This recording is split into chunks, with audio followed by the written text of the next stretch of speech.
क्या हाल चाल, बढ़िया। चलो, फाइनली अपना माइक आ चुका है, क्योंकि सभी ने बोला था कि भाई सब कुछ ठीक है, बट आवाज में थोड़ा प्रॉब्लम हो रहा है, तो शायद आवाज का प्रॉब्लम यहाँ से खत्म हो जाएगा। तो देखो, अपना कैपिटल बजटिंग जो चैप्टर था जो अपने पढ़ रहे थे वो हो चुका है खत्म। कैपिटल बजटिंग का I think her her concept से मैंने एक सम्स करा दिया है।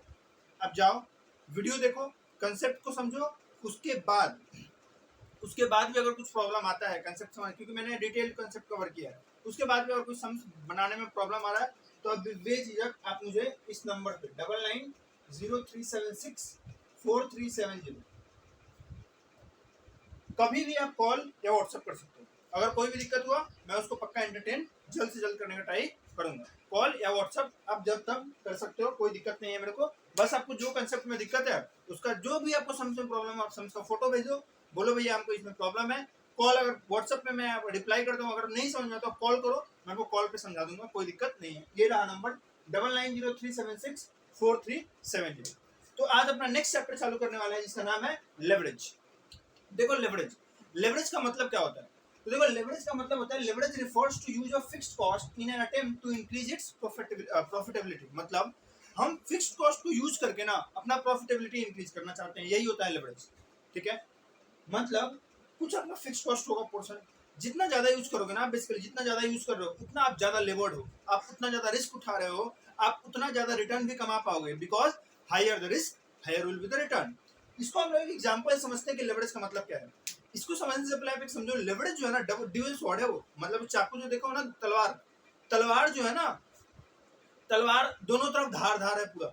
मीन्स अगर आप इसको ठीक से चलाओगे ना तो सामने दुश्मन का गर्दन कट जाएगा, बट अगर मान लो उल्टा घूम गया ना तो आपका गर्दन भी उतर के नीचे आ जाएगा। तो इसको ध्यान से चलाना है। देखते हैं कि एग्जांपल से, अगर आप ध्यान से नहीं चलाओगे तो क्या होगा और ध्यान से चलाओगे तो क्या होगा। देखो, सबसे पहले लेवरेज का दो पोर्शन अपने बांट लेंगे, एक फाइनेंशियल लेवरेज होता है और एक ऑपरेटिंग लेवरेज होता है। दोनों का एक एग्जांपल लेते हैं और समझते हैं ये होता क्या है। चलो, सबसे पहले आप लोग आई थिंक इनकम स्टेटमेंट तो याद ही होगा, उसका फिर से जरूरत है। तो देखो, सबसे पहले क्या लेते हैं, सेल्स से अपने क्या मैनेज करते हैं, वेरिएबल कॉस्ट।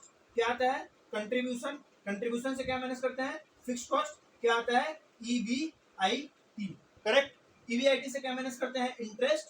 तो क्या आता है अपना, ईबीटी। एक बार यहीं तक रखते हैं, इसके बाद टैक्स मैनेज करते हैं, अपना आता है ईएटी। उसके बाद अगर कुछ क्वेश्चन में प्रेफरेंस डिविडेंड रहा तो माइनस करेंगे प्रेफरेंस डिविडेंड, तो आ जाएगा क्या अपना, earning available for the equity shareholders. Correct, retained earning रहा तो भी जो अपने माइनस कर लेंगे। यहाँ पे अपने को समझना है इस एग्जांपल से कि भैया लेवरेज आप एक बार मतलब समझो। मैंने बोला चलो ठीक है। देखो, कोई भी कंपनी क्या चाहता है ना कि ईपीएस जो होता है, अर्निंग पर शेयर, उसका हाईएस्ट रहे, ज्यादा से ज्यादा हो उतना ही अच्छा रहे। तो मैंने बोला ठीक है, मैंने अपने कंपनी के लिए लेवरेज यूज किया और यूज करके सोचा कि अपना प्रॉफिट सबसे ज्यादा हाई कर पाऊँ। मैंने बोला चलो ठीक है, सबसे पहले अपने ऑपरेटिंग लेवरेज का एग्जांपल समझते हैं। सेल्स मान लो अपना है 100 रुपया, वेरिएबल कॉस्ट मान लो है 60, ये कितना हो गया, कंट्रीब्यूशन अपना मान लो हो गया 40, फिक्स्ड कॉस्ट अपना मान लेते हैं 30 रुपया, ईबीआईटी कितना हो गया 10। करेक्ट, ईबीआईटी कितना हो गया 10। तो ईबीआईटी तक एक बार होता है। तो देखो, यहाँ पे जो मेरा लेवरेज हो रहा है ना, ऑपरेटिंग लेवरेज, ये किसके वजह से हो रहा है, फिक्स्ड कॉस्ट की वजह से। फिक्स्ड कॉस्ट है ना मेरा, तो I try to use the fixed cost in an attempt to increase my profitability. मतलब मैं अपना फिक्स्ड कॉस्ट यूज करके अपना प्रॉफिटेबिलिटी बढ़ाना चाहता हूँ। अब इसको समझो कि देखो, अगर आप फिक्स्ड कॉस्ट को यूज लगा रहे हो और अपना सेल्स अगर इंक्रीज नहीं करोगे ना तो दिक्कत होगा। मान लो यहाँ पे तो मैंने 100 सेल्स लिया, यहाँ मान लो स्टार्टिंग में मेरा 50 सेल्स होता है, तो वेरिएबल कॉस्ट कितना होता है उसका, 60% 30 हो जाता, और यहाँ पे कितना होता, फिर 20 होता। तो 50 माइनस 30 करते तो कितना होता, 20, और 20 माइनस 30 करते तो -10 आता ईबीआईटी। करेक्ट, तो मतलब अगर मैंने ढंग से यूज नहीं किया रहता ना इस चीज को, फिक्स्ड कॉस्ट को, तो मेरा लॉस हो जाता, और लॉस होता तो ईपीएस तो अपना नेगेटिव में आ जाता। करेक्ट, लेकिन मैं यहाँ पे ढंग से यूज किया हूँ तो मेरा ईबीआईटी अभी क्या है, पॉजिटिव है।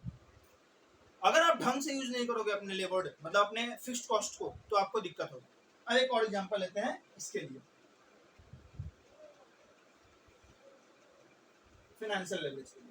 देखो, फाइनेंशियल लेवरेज एक सिंपल सा एग्जांपल समझो आप, कि एक कंपनी ए है, फाइनेंशियल लेवरेज कहाँ से उठेगा, तो ईबीआईटी से इंटरेस्ट माइनस करेंगे वहां से। तो मान लो एक कंपनी ए है और एक कंपनी बी है, एक कंपनी ए है और एक कंपनी बी है, दोनों का शेयर, दोनों को 10-10 लाख रुपया चाहिए। इसको भी 10 लाख रुपया चाहिए था और इसको भी 10 लाख रुपया चाहिए था बिजनेस चालू करने के लिए। दोनों ने 10-10 लाख रुपया के लिए, कंपनी ये बोलता है कि मैं पूरा का पूरा इक्विटी से उठाऊंगा, पूरा का पूरा क्या करूंगा, इक्विटी से उठाऊंगा। और ये इक्विटी कितना उठाएगा, 10 लाख रुपया का पूरा। और ये मान लो एक इक्विटी है 10 रुपया का, तो नंबर ऑफ इक्विटी शेयर्स कितना हो जाएगा, 1 लाख।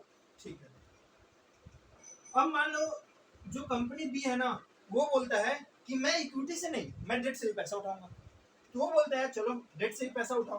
तो इक्विटी से वो बोलता है कि हम 5 लाख रुपए यूज कर लेंगे, और डेट से उठा लेता है, बोलता है 5 लाख रुपए, और बोलता है कि डेट कितना परसेंट है, 10% है। ठीक है, मैंने बोला चलो बढ़िया है। अब मुझे बोलो कि इसमें ईपीएस जो होगा किसका ज्यादा होगा। चलो दोनों केस में एक बार ईबीआईटी क्या लेते हैं, बराबर ले लेते हैं। दोनों कंपनी काम किया, बहुत मेहनत किया, और दोनों कंपनी मिलकर अपना अप्रोक्सीमेटली 2 लाख रुपया कमा लेते हैं। दोनों जन 2 लाख रुपया कमा। अल्टीमेट गोल क्या है मेरा, ईपीएस बढ़ा देना है। ईपीएस हाईएस्ट किसमें आ रहा है देखना है। तो ईबीआईटी इसमें भी 2 लाख है और ईबीआईटी इसमें भी 2 लाख है। अब यहाँ से चालू करते हैं। तो ईबीआईटी से अपने क्या माइनस करते हैं, इंटरेस्ट माइनस करते हैं, तो क्या आता है अपना ईबीटी। और ईबीटी से माइनस क्या करते हैं, टैक्स, तो क्या आता है अपना ईएटी। और ईएटी से अपने प्रेफरेंस डिविडेंड माइनस कर लेते हैं, तो क्या आता है, earning available for the equity share holder. इसमें प्रेफरेंस का कोई कहानी है नहीं, सिर्फ अपने कौन सा एग्जांपल लिया है कि क्वेश्चन में डेट है, तो आप लेवरेज का एग्जांपल मैं समझाना चाहता हूं किस तरीके से काम करता है। चलो तो इंटरेस्ट एक बार माइनस करते हैं। तो देखो इस वाले केस में तो इंटरेस्ट कुछ नहीं होगा, इस वाले केस में इंटरेस्ट कुछ नहीं होगा, बट इसके केस में इंटरेस्ट कितना हो जाएगा, 10% ऑफ 5 लाख, मतलब कितना, 50,000। ये कितना हो गया, 1.5 लाख। ये कितना हो गया, 2 लाख। तो ये मेरा क्या आ गया, ईबीटी।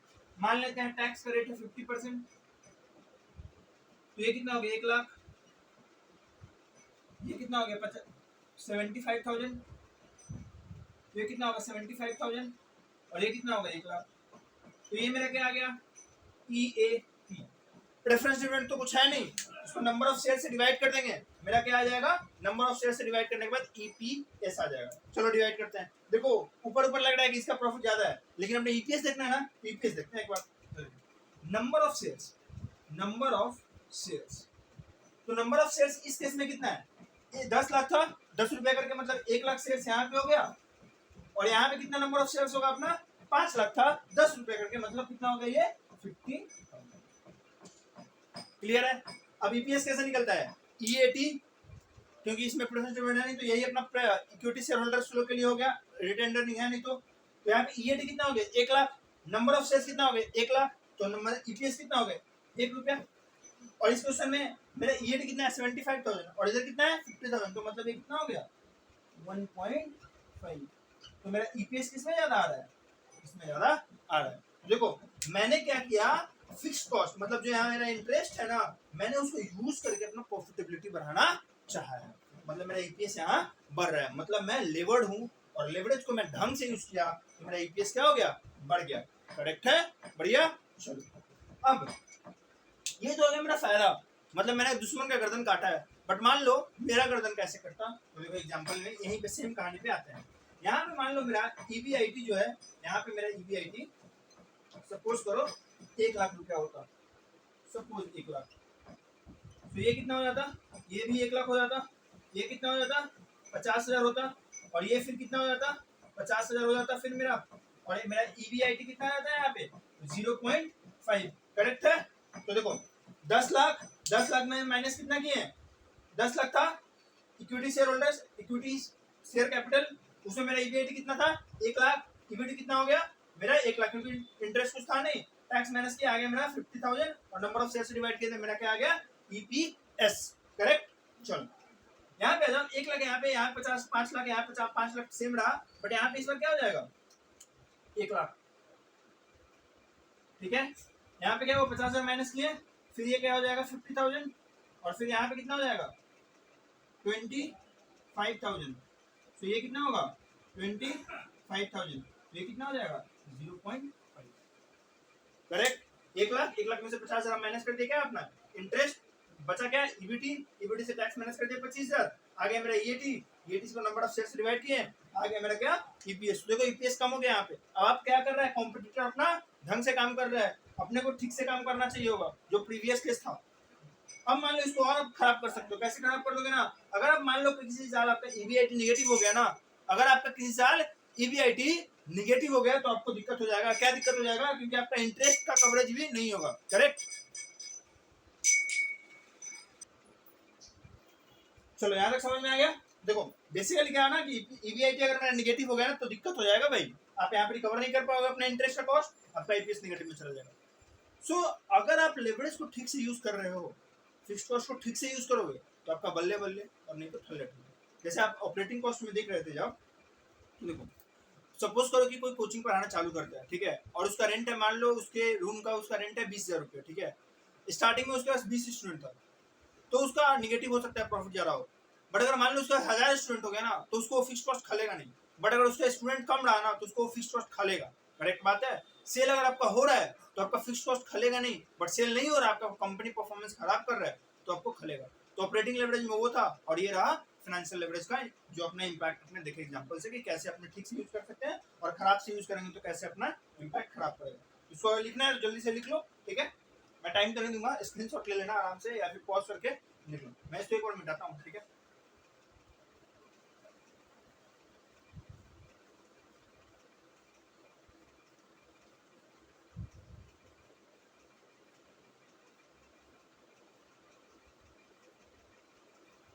चलो भैया, इसके बाद अपने को क्या चालू करना है, मेन चीज लेवरेज का, जिससे सम्स आएगा। इन सब में सम्स नहीं आएगा तो बस कंसेप्ट था समझने के लिए, ठीक है। इसके बाद जो अपना है फॉर्मूलाज देखते हैं, ठीक है, फॉर्मूला समझेंगे कि फॉर्मूला कैसे बनता है इसमें लेवरेज में। चलो फॉर्मूला समझने सबसे पहले इनकम स्टेटमेंट अपने को समझना होगा, और इनकम स्टेटमेंट समझेंगे अपने जस्ट नेक्स्ट वीडियो में। करेक्ट। चलो नेक्स्ट वीडियो में मिलते हैं।